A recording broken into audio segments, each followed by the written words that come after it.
Imagine this: you keep searching for solutions to your problems, trying different approaches to fix them, yet they never seem to disappear.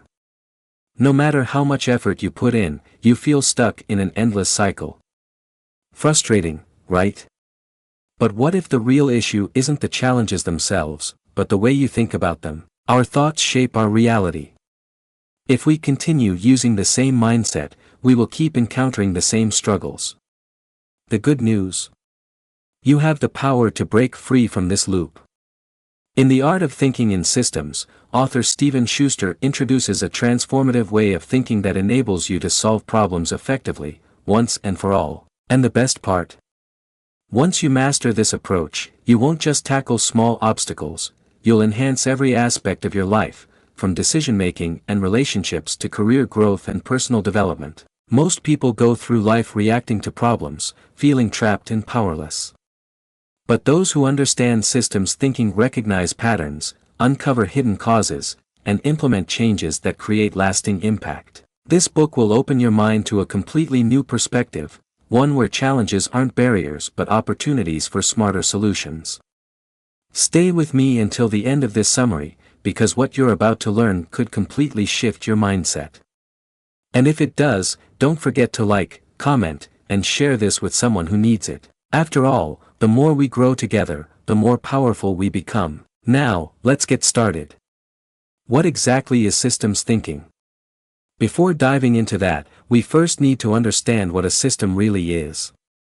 A system is a collection of interconnected processes that work together to produce a consistent outcome. This means that if you want to change a specific result in your life, you need to modify the system that generates it. Systems thinking, a concept introduced by Barry Richmond in 1987, is the practice of analyzing the systems we rely on in our daily lives.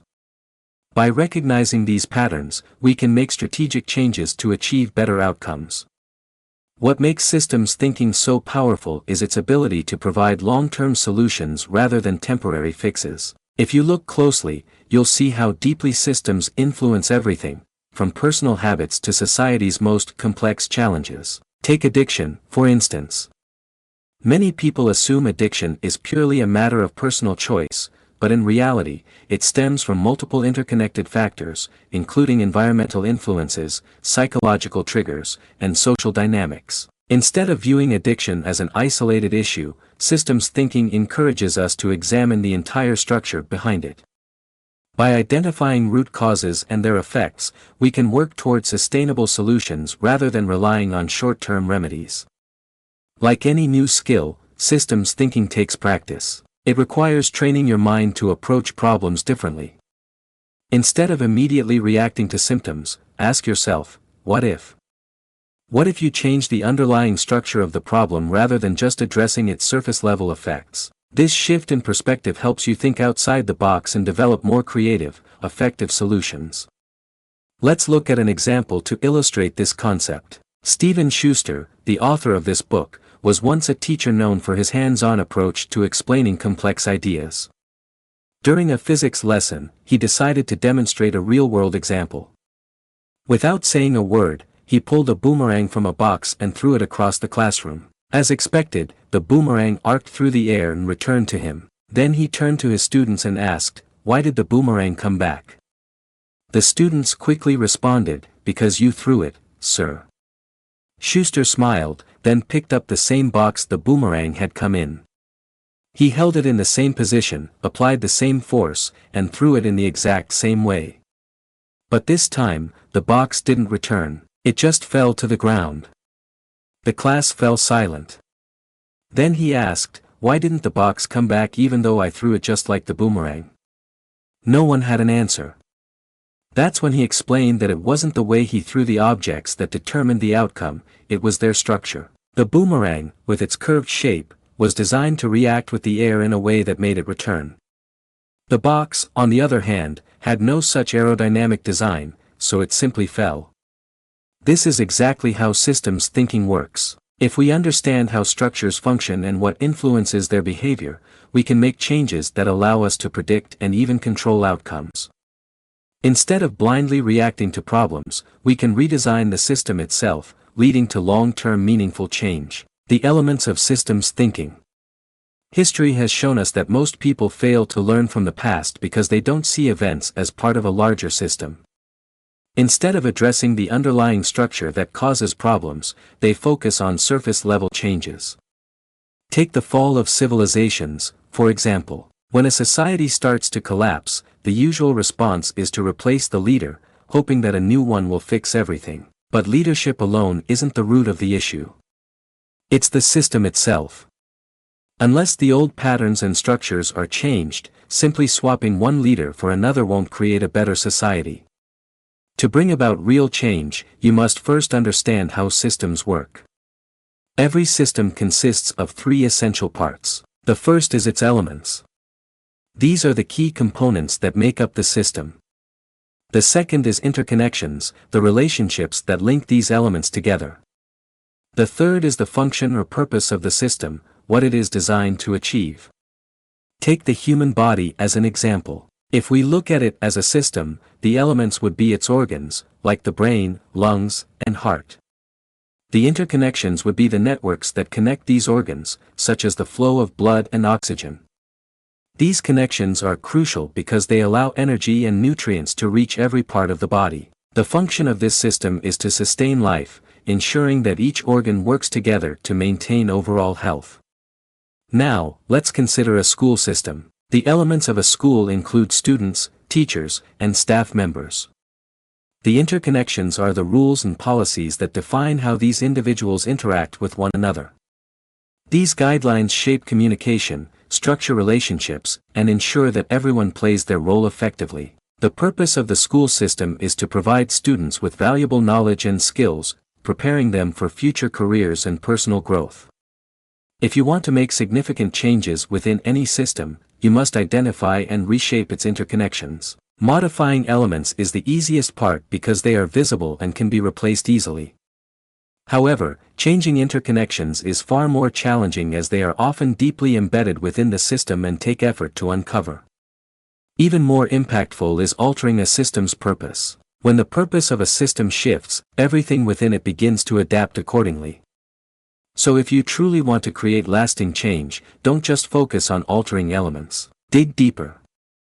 Identify the interconnections, understand the purpose, and reshape the system at its core. That's how real transformation happens. Types of thinking. Have you ever noticed how your mind approaches different situations? You may not be aware of it, but the way you think isn't always the same. Your thinking shifts depending on the situation, and understanding these different thought processes can help you make better decisions. The most common type of thinking is linear thinking, the straightforward cause and effect reasoning we've been taught since childhood. This type of thinking assumes that every problem has a single solution, and every action leads to a predictable outcome. It's quick, efficient, and works well for simple problems. However, it only scratches the surface and doesn't help when dealing with complex challenges that have multiple hidden factors. Then there's event-oriented thinking, which is similar to linear thinking, but focuses on past events and their impact on the future. People using this approach believe that changing the cause of an event will change its outcome. While this method can be effective for short-term problem solving, it isn't always reliable for deeper, more intricate issues. Lateral thinking takes a different approach. It's a creative way of solving problems by looking at them from unconventional angles. Instead of following a step-by-step process, lateral thinking encourages exploring new ideas and finding innovative solutions. This type of thinking is responsible for groundbreaking inventions and fresh perspectives. However, it has its challenges. Since lateral thinking often generates multiple possibilities, it doesn't always provide a clear or immediate answer. For those who prefer a more analytical approach, critical thinking comes into play. Critical thinkers go beyond the problem itself. They question their own thought process, evaluate information objectively, and look for logical solutions. Instead of accepting the first answer that comes to mind, they dig deeper, refining their understanding until they reach the most effective solution. Then there's systems thinking, the most powerful of them all. Unlike other thinking methods which focus on isolated problems, systems thinking looks at the bigger picture. Every issue is part of a larger structure made up of interconnected elements working together toward a specific purpose. Systems thinking helps us understand how problems emerge, how they connect to other factors, and how modifying the system itself can create lasting change. Not everyone is aware of systems thinking, and even those who are may be at different levels. Some might be beginners, while others have mastered the art of analyzing systems. But one thing is clear, learning different ways of thinking is essential for personal growth. If you start observing your own thinking patterns, you'll likely realize that you rely on just one or two types because they feel comfortable and familiar. However, real growth happens when you challenge yourself to evolve by expanding your thinking and applying different approaches to different situations. You open doors to better problem solving, smarter decision making, and a deeper understanding of the world around you. How to shift from linear thinking to systems thinking. In the previous chapter, you explored 5 different thinking patterns and learned the importance of adapting your approach based on the situation. You also discovered why systems thinking is crucial for identifying problems at their core and creating lasting change.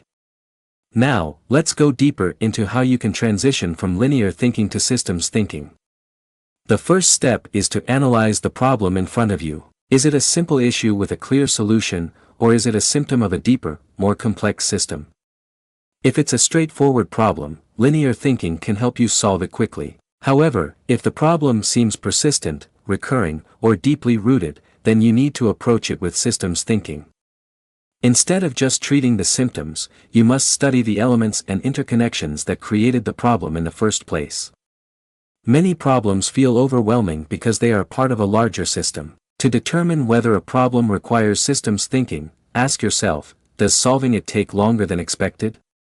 Are others avoiding addressing the problem? Have you tried fixing it before only for it to return? Do you feel emotional resistance toward dealing with it? Does the problem follow a clear repeating pattern? Are you ignoring it instead of tackling it? Does facing the problem make you anxious or fearful? Have past solutions only led to new problems? If the answer to these questions is yes, then the problem runs deeper than it appears, and systems thinking is necessary to address it effectively. Shifting from linear to systems thinking isn't always easy. Often, making changes within a system is met with resistance. To understand this, think of a problem like hosting a family dinner. The author shares a story from his own life about his family's Christmas gatherings. Every year, the entire family would come together for a Christmas dinner. But one unspoken rule remained: no discussions about politics. Despite differing political views, everyone agreed that dinner was a time for joy and connection, not debates. It was a simple decision that maintained peace and harmony in family gatherings. Now imagine applying this same approach to a large corporation. If employees avoid discussing important but controversial topics just to maintain harmony, real issues within the company may go unresolved. Leaders who fear upsetting employees or employees who fear speaking up often allow dysfunctional systems to persist. Ignoring a problem doesn't make it disappear. It only allows it to grow stronger beneath the surface. Transitioning from linear thinking to systems thinking is essential, especially when dealing with complex challenges that affect your personal life, family, or business. The bigger the problem, the greater the risk of ignoring it. By embracing systems thinking, you gain the ability to not only solve problems, but eliminate them at their root. Instead of reacting to issues as they arise, you'll start seeing how different elements connect, allowing you to make smarter, long-term decisions. Why do the rich get richer? Have you ever wondered why the rich keep getting richer while the poor seem to struggle endlessly? It feels like an unfair system, doesn't it? In this chapter, we explore a concept called competitive exclusion, which the author believes plays a major role in the growing divide between success and failure in society. Competitive exclusion is a tricky concept to grasp, but let's break it down with an example. Imagine 2 students competing in the same exam. One student wins, securing a scholarship, financial reward, or a valuable opportunity. This one victory gives them a head start, opening doors to even bigger successes in the future. Over time, this small advantage keeps compounding, making them wealthier, more successful, and far ahead of the other student who now has to struggle even harder to catch up. In simple terms, winners keep winning, and losers keep losing. You can see the same pattern in college football. Year after year, the same few teams make it to the finals. To even reach the championship, a team must first outperform multiple competitors. But why do the same teams keep winning? This is where competitive exclusion comes into play. At the beginning, every team starts out with similar potential, but as some teams begin to win more frequently, they gain extra advantages, more media coverage, a growing fan base, and higher sponsorship deals. The more visibility they get, the more financial backing they receive, which allows them to hire the best coaches, train in top-tier facilities, and recruit the most talented players. Over time, this cycle makes the winning teams nearly unstoppable.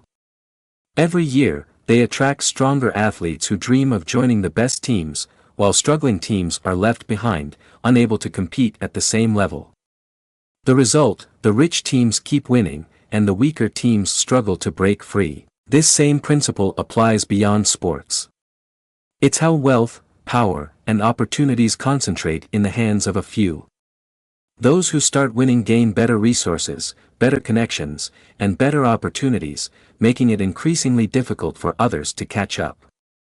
So how do you break out of this cycle? How can you stop the system from keeping you stuck? The key is to think in systems.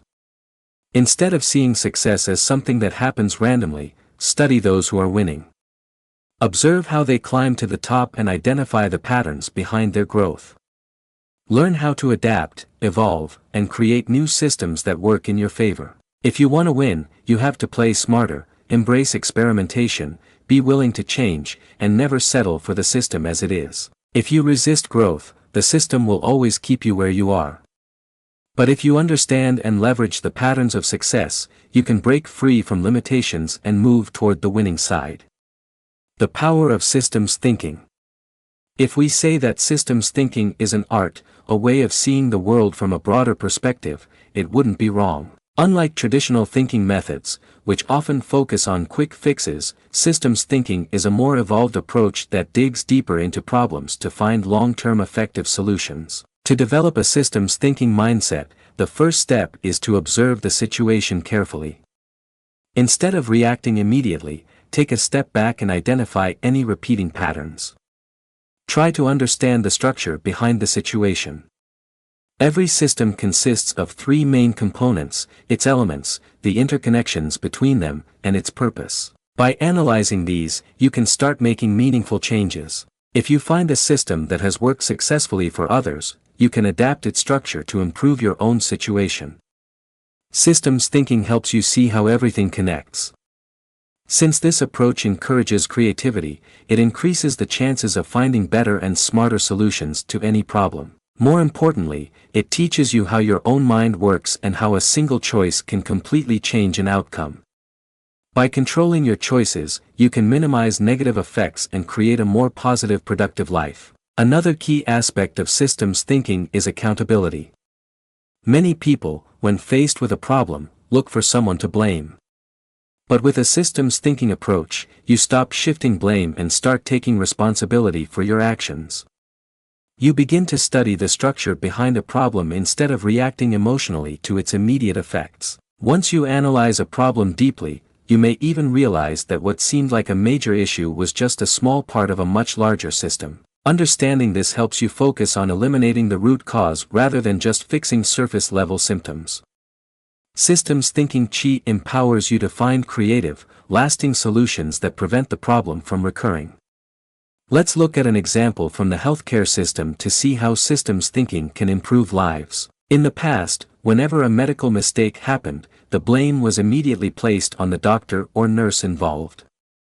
The assumption was that punishing the individual would prevent future errors. However, this approach didn't work because it ignored the larger system that contributed to those mistakes. Over time, hospitals started analyzing their medical systems instead of simply punishing individuals. When they studied their processes, they found that errors often happened due to overworked staff, mislabeled medications, and unclear instructions rather than pure negligence.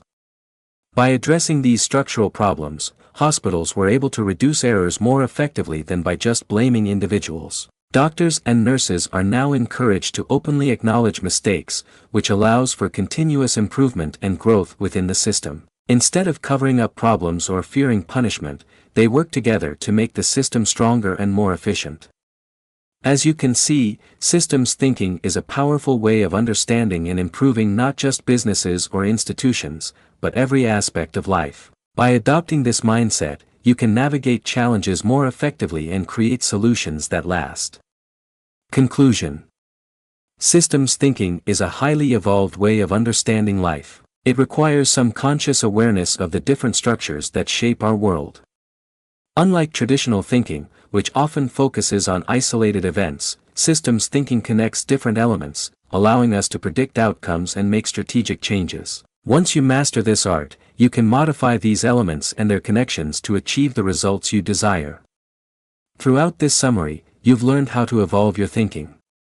You discovered the three core elements of systems: variables, interconnections, and purpose or function, which define how any system operates. You explored 5 different types of thinking: linear, event-oriented, lateral, critical, and systems thinking, and how choosing the right approach can help you solve problems more effectively. You learned how to transition from linear thinking to systems thinking, recognizing that complex problems require deeper analysis and a more strategic mindset. You uncovered the reason why the rich keep getting richer, understanding the concept of competitive exclusion, where winners continue to gain advantages while others struggle to catch up. You also learned that by studying the patterns of success, you can apply systems thinking to break through limitations and create opportunities for yourself. If you want to be a winner, you must start thinking like one. But thinking like a winner isn't just about mindset. It's about understanding the system behind success. By applying systems thinking, you can change the way you approach challenges, build smarter strategies, and shape your future in a way that leads to long-term success. Whether it's in your personal life, your team, or your business, systems thinking will help you rise above obstacles and unlock your full potential. Now that you've explored the power of systems thinking, how do you see yourself applying it in your own life? Have you ever faced a situation where thinking differently could have changed the outcome? Let me know in the comments. I'd love to hear your thoughts. If you found this summary valuable, consider sharing it with someone who might benefit from it. And if you enjoy content like this, make sure to subscribe so you don't miss out on future summaries that can help you grow and think smarter. Thanks for listening. And remember, when you change the way you think, you change the way you live.